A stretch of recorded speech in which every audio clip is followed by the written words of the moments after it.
I appreciate the opportunity this morning to spend some time with you, kind of talking about planting a vegetable garden, whether you are experienced in this area, have done vegetable gardens in the past, or even this your first time. I think you'll find it to be an enjoyable hobby, as I like to call it, uh, while providing your family with healthy vegetables that you can grow right there with your own two hands there. As we go through the program here, I want to talk about several different topics here. One, the types of the vegetable gardens that we have, how to evaluate your garden site so you have an optimal spot for getting as much production as you can out of your garden, how to test your soil, the soil preparation, how to plan your garden, determining what to plant, how much to plant, and when to start, and a little bit about weed management and disease and insect management as we go along here. Of course, there's several different types depending upon how much space that you have available to you. If you've got a little bit of land around you and it's in pretty good shape, as we'll talk about here in a few minutes, it's ideal for planting right directly into the ground. You can do a conventional type garden, as you see in the upper right-hand corner there in the picture. If you don't have as much space, or you say the quality of your soil is not quite as good, using raised beds is an ideal situation. As well as if you've got some type of a handicap, maybe you can't get down on your hands and knees quite as far, having some kind of a raised bed does make it a little more accessible to you. If you are limited in your space and everything, container gardening can be done right there on your back patio or on your balcony or whatever room that you have available to you for growing vegetables there. And we'll talk about all those different types of gardening as we'll go along and how to select plants that fit that.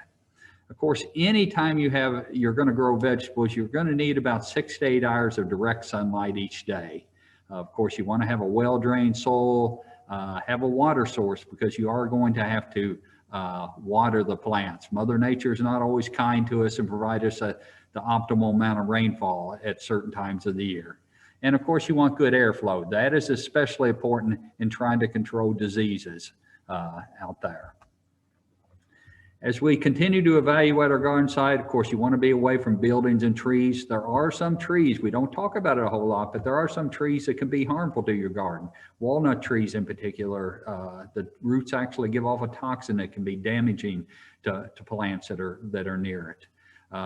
You want to stay away from trees so that you avoid damage from the root systems. And of course, stay away from any low spots. Of course, that may be your best spot, so it's not absolutely necessary that we avoid all low spots, but the lower you are, the more likely it's going to be cooler and going to have some frost damage there.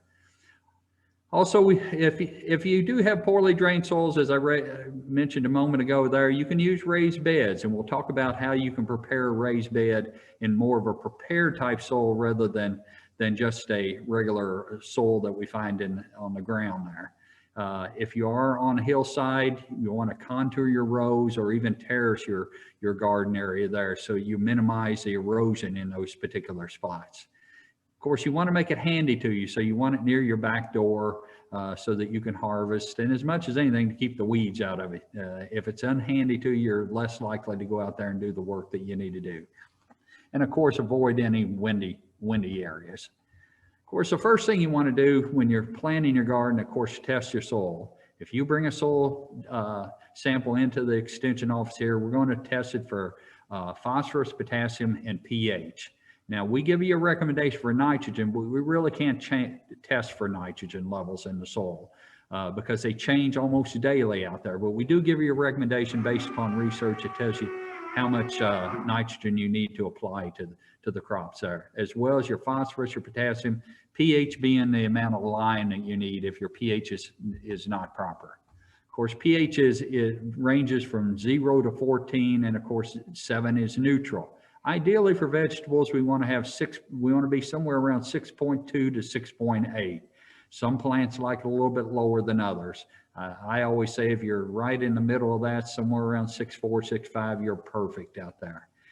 Now realize that if pH is too low, some nutrients are not going to be available to the plants.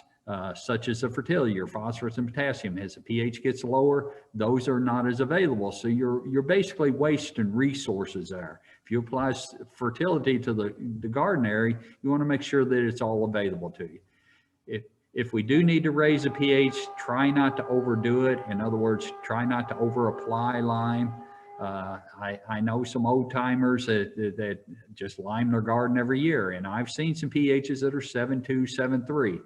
That is not especially high, but it's high enough that with certain plants, it does affect them, and it can affect the availability of some nutrients. Of course, there are plants out there such as blueberries that like to have a lower pH, and we can lower that pH using sulfur applied to the garden area. Excuse me. Of course, to test the soil, you can do that with a shovel, or you can drop by the extension office. We have soil probes that make it a lot easier. It takes a 1-inch core, and you want to take it to a depth of about 4 to 6 inches. If you're using a shovel, just take you out a slice of soil about 4 to 6 inches deep, and then take a slice off of where you made that hole about 1 inch thick and stick it in the bucket there. You want to use a plastic bucket or a bag to collect your sample. Don't want to use a metal bucket, especially an aluminum bucket or something like that. They can pick up all nutrients in those buckets and stuff. So you want to use a plastic bucket. And you want to collect samples in about 8 to 10 or 12 locations around in your garden as you go around.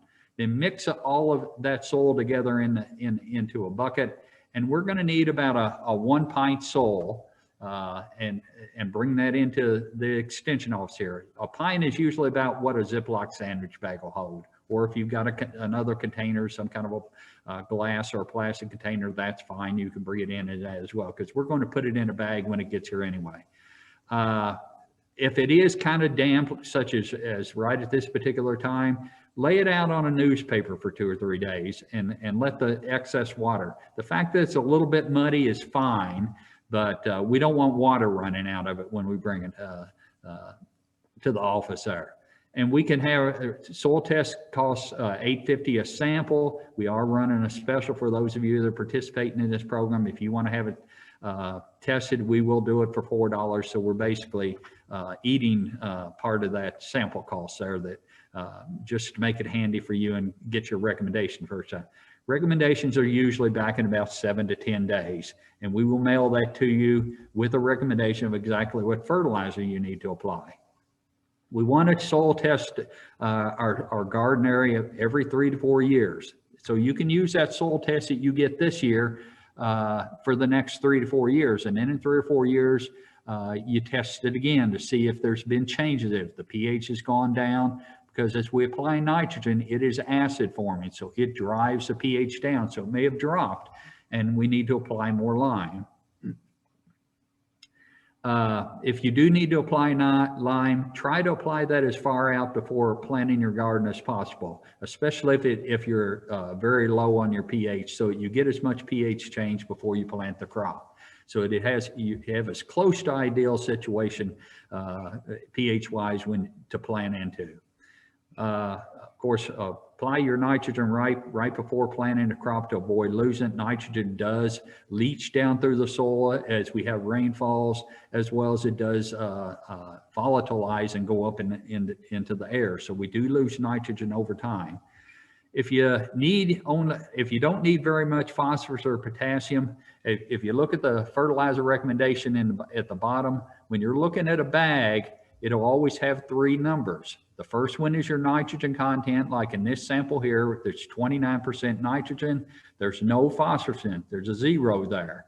And the last number is your potassium. So there's 4% potassium in there. So basically, the easiest way to look at that, if you were to apply 100 pounds of this fertilizer, you would be getting 29 actual units or 29 pounds of actual nitrogen in it and 4 pounds of actual potassium with no phosphorus in it there.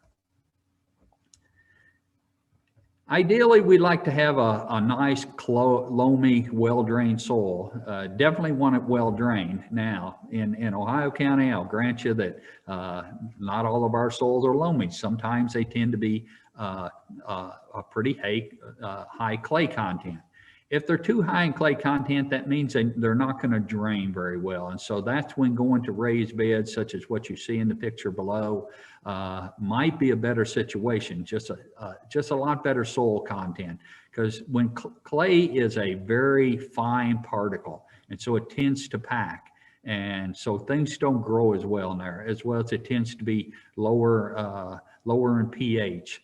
But we can amend that if you're making a raised bed, or you can do this even in your regular soil there by applying organic matter over time, whether it be compost that you raise or even purchase from a garden supply store there. You can improve that soil over time. It's not something that's going to happen overnight, but you can amend that soil and improve it. If you're going to make raised beds, you can use a portion of regular soil in there, but always mix it with what I like. The mix I like is a third peat moss, a third vermiculite, and a third compost there. And mix that in there in at least a 50-50 proportion with soil there. Or you can use that third, and a third mix as just your standard soil mix without any additional soil in there. It's I've done that with my wife's raised beds, and it works extremely well. Now, over time, you will have to add more fertilizer, but the compost portion of that mix is your fertility part of the mix in that. So for the first couple of years, you may not even have to apply it, but after you get it put together and everything, you can test it with a soil test and see what you need to apply. Of course, as we're preparing the soil, we don't want to work the soil too wet because it causes damage to the structure. The more you work that soil, the finer you make those particles, the tighter that structure gets, and basically you damage it. You like to have some clumps in that soil there to keep it porous, because at any one time an ideal soil has pore spaces in there, and those pore spaces, 50% of it ideally has water in it, and 50% of it has air in it there. We don't think about plants needing air, but the air is taken up by the root system there. So you want that soil to be crumbly when you work it. If you take it and put it in your finger, rub between your fingers and your thumb, and it kind of rolls out as a ribbon, it's still too wet. Typically, you want it to crumble when you roll it around in your fingers. You could prepare it by either tilling it or hand spading it, whichever's easiest. If it's a raised bed, one of these little tillers like you see in the picture works very well. Or you can just work it with a spade there, pretty easy, because raised beds are a lot of times man-made soil, so they're very easy to work. Again, we don't want to overwork the soil. So also if we do overwork it, it makes it fine, and the surface tends to crust, which makes it hard for the plants to grow, and as well as it makes it difficult for the water to penetrate that. It'll crust over, and the water just runs off rather than soaking in like you want it there. Of course, before planting, incorporate any fertilizer or organic matter that you want to, but never apply raw manure to your garden in the spring when you're fixing to plant it. If you are going to use raw manures, always apply it in the fall. It gives it time to break down and not be quite as caustic. Raw manures can be very caustic to young plants and their new seedlings that are coming up, or even if you put transplants in there. If you are making your own compost, make sure that you don't put any dog or cat waste into it. We don't want to ever use that. And so make you a compost pile. You can even put, probably the best product that you can use out there is composted leaves. A lot of us want to rake them up and get them off the yard at the end of the year. If you'll take those, lay them in a pile, run over with your lawnmower, put them in your compost bin, those will be almost perfect the next year. They're an excellent source for making compost out there. Now let's talk a little bit about planting your garden. It's always best to try to plan your garden on paper first. In other words, plan what you're going to plant where. And as we go through here in our discussion about planting the garden, we'll talk about rotating those plants, because plants that are similar type plants or related, we don't want to plant in the same place every year, because that's when we have a buildup of diseases, and basically makes it a lot tougher for you to keep your plants alive. Of course, always plant your perennials around the edge, such as asparagus or rhubarb, something that's going to be there year in and year out, and leave plenty of room if you're going to work in there with your tiller or to work the soil and keep the weeds down. We also want to place your tall crops such as sweet corn or your pole beans or your tomatoes on the north side of the garden to avoid shading other plants. Ideally, if you can arrange the garden east and west, that's even perfect. That way the sun comes up and is always running down the rows, so everything's getting plenty of sun all throughout the day. Of course, there are some plants that like it a little bit cooler, such as lettuce, and can take partially shaded conditions there. Also, by planting your garden, it kind of helps you put it on paper and keep it in your mind how you want to do that. You can plant things like lettuce early in the year, usually around late February or March, depending upon how soon it warms up enough. But when that plant is done, you can pull out those old plants and plant something, another crop in there, such as green beans. But so by planting that out on a piece of paper, you kind of reminds you when you need to be doing things and when you can replant in those particular areas. As I said, for disease control purposes, there are some plants that are related, and we can plant them close to each other, but we always want to rotate where they are located in a garden. Plants such as beets, Swiss chard, and spinach are related. So we don't ever want to put beets in a spot and then come back and put Swiss chard or spinach or even beets again the next year. Same thing with your vining crops, your pumpkins, your watermelons, your squash, your cucumbers, your muskmelons. Those are all related. They all have similar type diseases. So we want to rotate where those are in the garden. Same thing with potatoes, eggplants, tomatoes, and peppers. They're closely related. And so most of our diseases that we have are soil-borne diseases. And so if you have a little bit of disease one year, those leaves fall off, get into the soil there, it's going to be there. So by rotating, we break that chain of having closely related plants there. And so we don't ever get rid of the disease, but we reduce the disease so it's not as much a problem the next year anyway. We need to determine what we want to plant. If we've got a small garden area, maybe bush type plants are better. And you can read on the seed packets or the transplants that you have as to how much they're going to run on you. If you're growing something like pumpkins, yeah, they have a lot of vines to them, and so they're going to run a whole lot. So we're going to isolate those in an area where they're not going to be damaging to other plants. Of course, you can use fencing or trellises to let things grow up, such as beans. Even tomatoes will grow up those. Most people use cages to put around their tomatoes, but you can use trellises as well. If you're growing something on a patio or in containers, you want to make sure that we select varieties that are well suited for that. Bush type green beans, if you want to grow a few green beans in a container, you could do that. You can grow potatoes in a container. There are varieties of tomatoes out there that are what they call patio tomatoes. In other words, they don't get as tall, they don't get as they don't produce quite as much, but they're well suited for small areas or in containers anyway.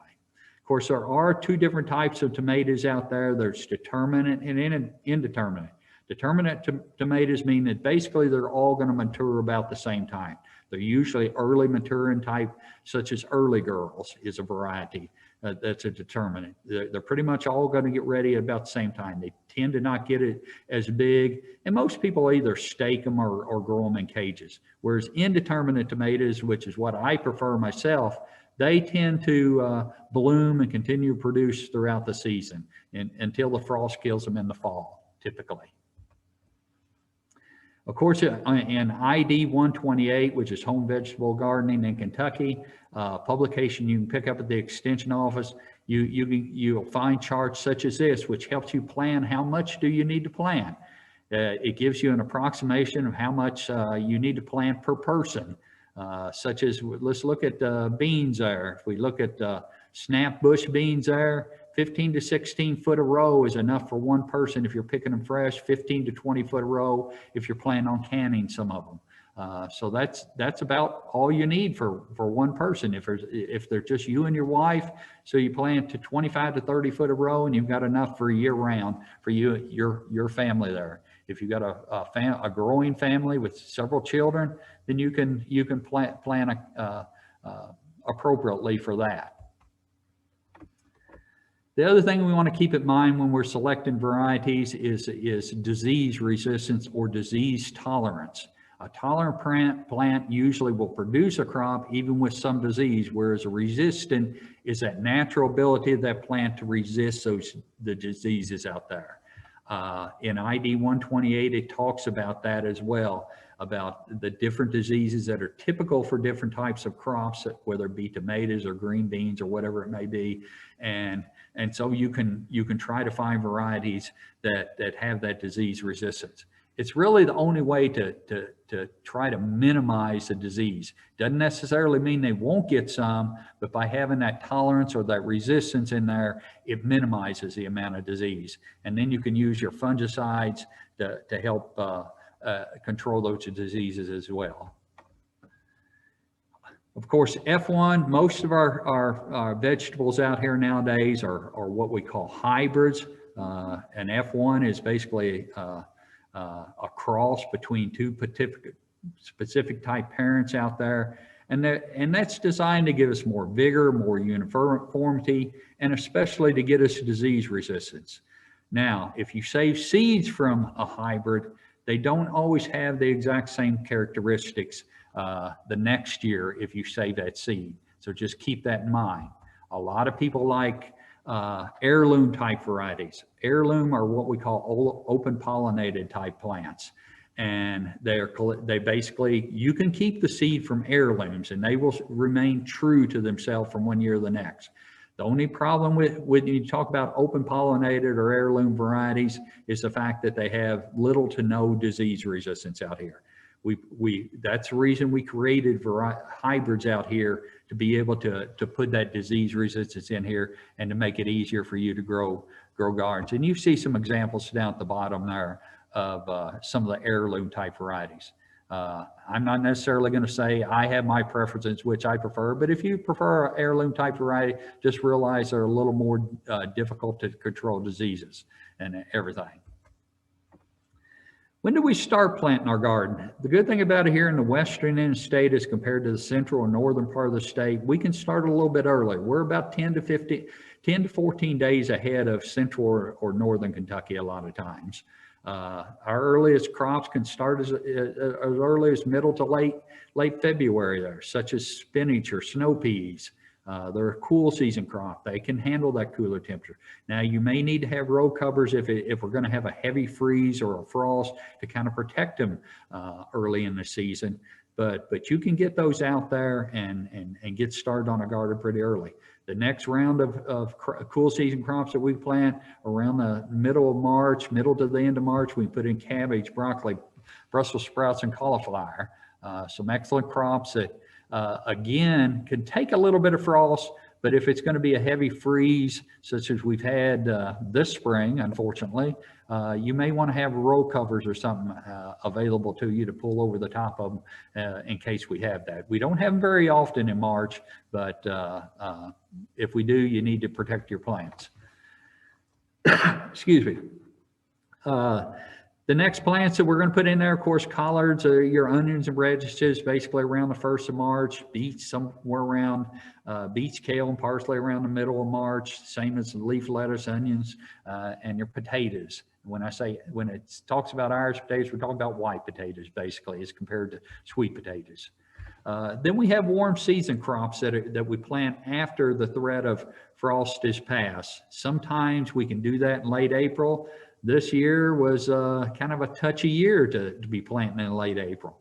But as long as you have some way to cover them during those cold nights that we have infrequently in late April, you can do that. And those plants are things like, of course, your peas, your beans, your squash, your tomato plants, your cucumbers, those type plants are what we call warm season. The warmer it gets, the better they like it. Of course, you need to wait until May 1st for eggplants, pepper transplants, watermelons, sweet potatoes, things like that. Same thing with jack-o'-lanterns or pumpkins if you're planting those. Now you need to check the number of days to harvest. They can be, there's a wide range of when those are mature and the stuff out there. A lot of them may take 100 days, and then you can kind of count back and figure out. Of course, nowadays with pumpkins, you can find pumpkin transplants with kind of shorten that time as compared to having seeds planted in the ground there. Of course, the one thing that probably the biggest problem that we have in our garden is kind of controlling those weeds. Now, if you're making a raised bed and you're making a man-made type soil with a third, and a third with the compost, peat moss, and the vermiculite, you're probably the first couple of years you're going to have very little weed problems there. But if you're planting in the soil, you're going to have a certain amount of weeds out there that you're going to have to keep under control. We want to, of course, before planting, we want to eliminate any perennial weeds. Now, we have a lot of what we call annual weeds, especially winter annuals that get started in your garden even before you start working it in the spring. Those germinate in the fall or very early in the spring. And usually by late May, early June, when it starts warming up, they burn out and they're done. But we want to eliminate any perennial weeds that may be in there, any grass that may be in there, such as fescue or something like that. So they're a lot harder to control. We want to remove the weeds around the edge of the garden. And more than anything, we want to don't keep the weeds from ever going to seed. If they go to seed, then you've got a seed bank that's been added to your soil that you have to deal with. If you prefer to use some more organic matter type of process for controlling the weeds, I love to put down newspapers and then either straw or grass clippings on top of that. We use the straw or the grass clippings when they get wet, it kind of mats that newspaper to the ground, and that creates a physical barrier so that even if the weeds germinate, they can't come up and be a problem in your garden. Now, it's difficult to put newspapers completely around all the plants that you have a row of beans, but you can put it up fairly close, and then you only have to do a little hand weeding in a small area right down the row from that standpoint. Of course, we want to keep disease and insect pest management a consideration when we're planning our gardening. Scout for any diseases or insects. With insects, the good thing about it, hand removal is probably the quickest way to handle a lot of those insect problems. Now you see in the picture here, that's a ladybug.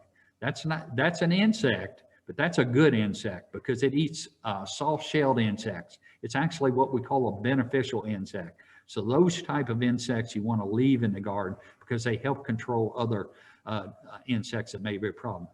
If you need help identifying your diseases or insects, you can bring a sample here to the extension office and we can help you identify that. If I can't identify it, then I have the resources of the specialists at the University of Kentucky to help me identify those.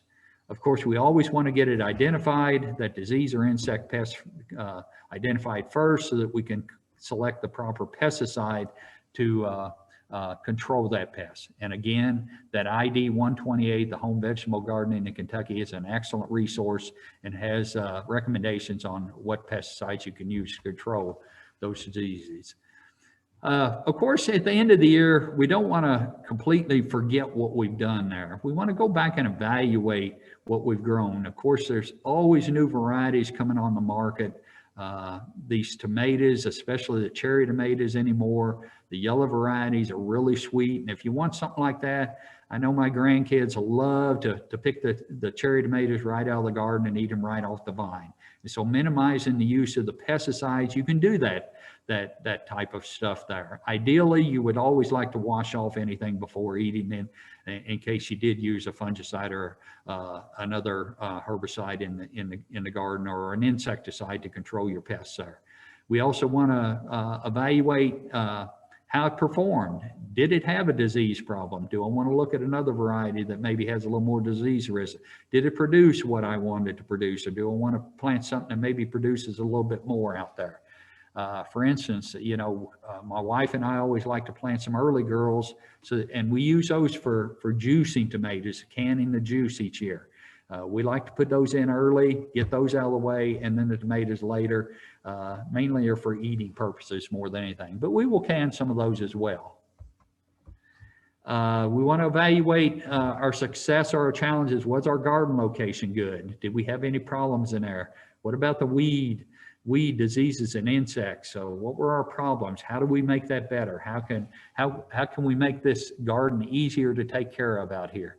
We always want to evaluate what the problems were that we had this year, and especially if it's a disease, can I go to a different variety that give me just as good a production, give me the flavor I want, the taste that I want, and still give me a little bit better production without having to deal with the challenges of that particular disease that we dealt with this year?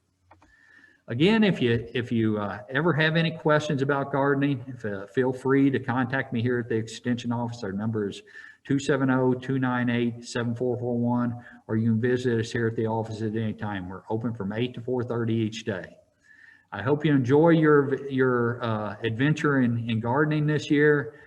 It's a fun hobby that you can get all the family involved in, and hope that you have a prosperous year.